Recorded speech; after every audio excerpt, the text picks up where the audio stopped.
Comment prévenir les irritations de la peau? Le mode de vie a un impact significatif sur la santé de la peau. Pour éviter les irritations cutanées, la première chose à faire est de dormir suffisamment et d'éviter le stress. Une alimentation saine et de bonnes mesures d'hygiène sont également essentielles. L'irritation de la peau est un problème très courant qui touche même les personnes qui n'ont pas la peau sensible. Elle se manifeste généralement par une rougeur et une sécheresse.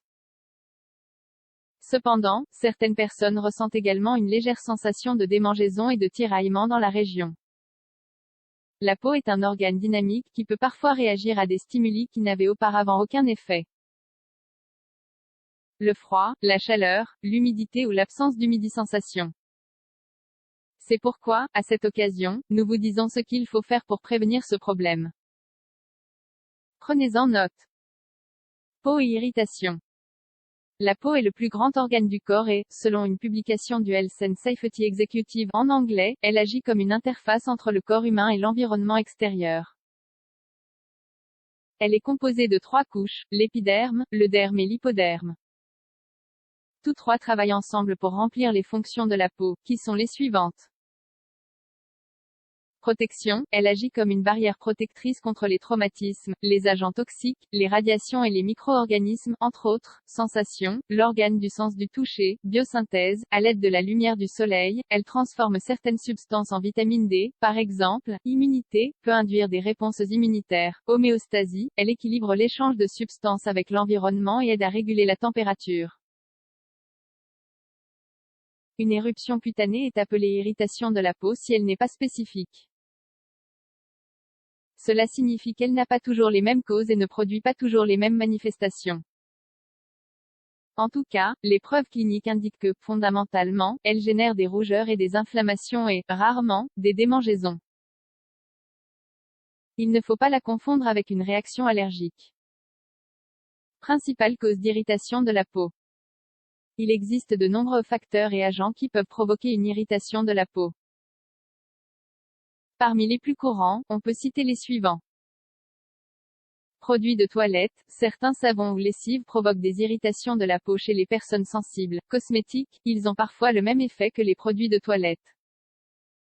Soleil, le rayonnement solaire irrite la peau et, lorsqu'il l'endommage, il la rend également plus sensible à d'autres irritants. Sueur, l'humidité générée par la sueur peut irriter la peau, surtout si elle s'accompagne d'une certaine friction, comme cela se produit dans les pieds avec les chaussures. Matière ou tissu textile, certaines fibres synthétiques provoquent des irritations de la peau chez certaines personnes. Xérose, affection qui rend la peau plus sèche et plus faible et qui prédispose donc à l'irritation.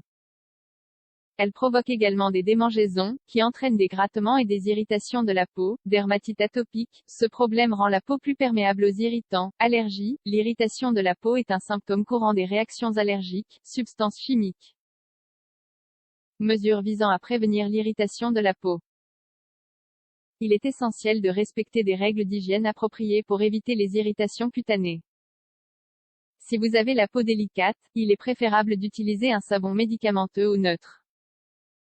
Il en va de même pour les shampoings, les gels de bain et les produits similaires. Il est important qu'ils ne soient pas abrasifs et qu'ils aient un faible pouvoir épilatoire.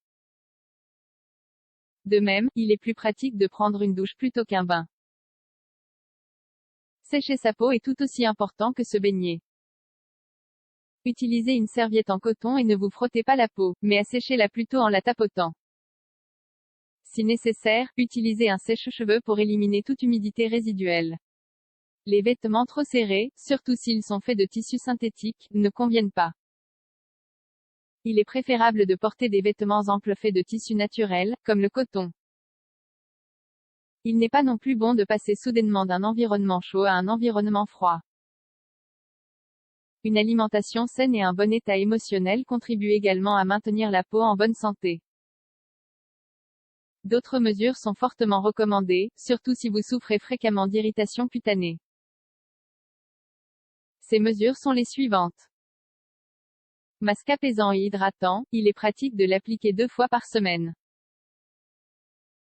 Il est bien meilleur s'il est fabriqué avec des produits naturels, déodorants et parfums. Ils doivent être adaptés aux peaux sensibles. Eau thermale, l'eau thermale est très efficace pour combattre les irritations de la peau.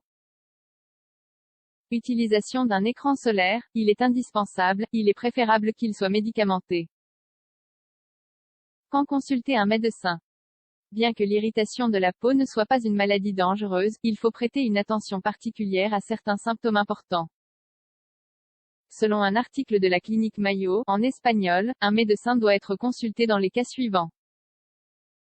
L'inconfort est tel qu'il vous distrait de votre routine quotidienne et vous empêche de vous endormir, vous souffrez, vous soupçonnez une infection, les signes et les symptômes persistent même si vous avez pris des mesures d'auto-soin. Enfin, si vous utilisez un produit sur votre peau qui pourrait être à l'origine de ce problème, il est préférable d'en cesser l'utilisation et de voir si la situation s'améliore. Si c'est le cas, les symptômes disparaîtront très probablement en quelques jours.